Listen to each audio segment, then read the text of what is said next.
Перадача скульптуры адбылася ў межах музейна-пісьменніцкага праекта «Літаратурнае падарожжа». Пачынаючы з 2012 года яго удзельнікі вандруюць па Беларусі і знаёмяць жыхароў глыбінкі з сучаснымі пісьменнікамі, музейшчыкамі, літаратуразнаўцамі.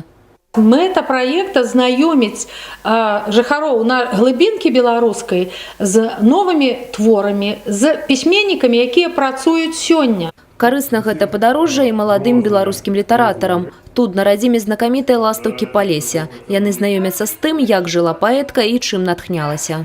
Я с ней росла, конечно, она была на 8 лет старше, но в памяти моей отложилось очень много, потому что она меня брала и в лес с собой за грибами, и я видела, и я ночевала с ней, и спала с ней в одной постели, и я видела, как она что-то после, значит, этого похода в лес, что писала, чёркала там, а я-то заглядывала, она говорила: спи, спи, спи, но это сейчас мне понятно, что она писала стихи.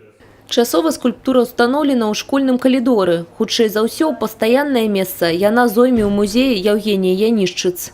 Музей налічвае 1300 экспанатаў асноўнага фонда і 350 экспанатаў дапаможнага фонда. У музеі многа асабістых рэчаў Жэні Янішчыц, рукапісы, зборнікі яе. Ёсць першы паэтычны зборнік, ёсць сшыткі з вершамі, ну, многа усяго, што цікавіць людзей.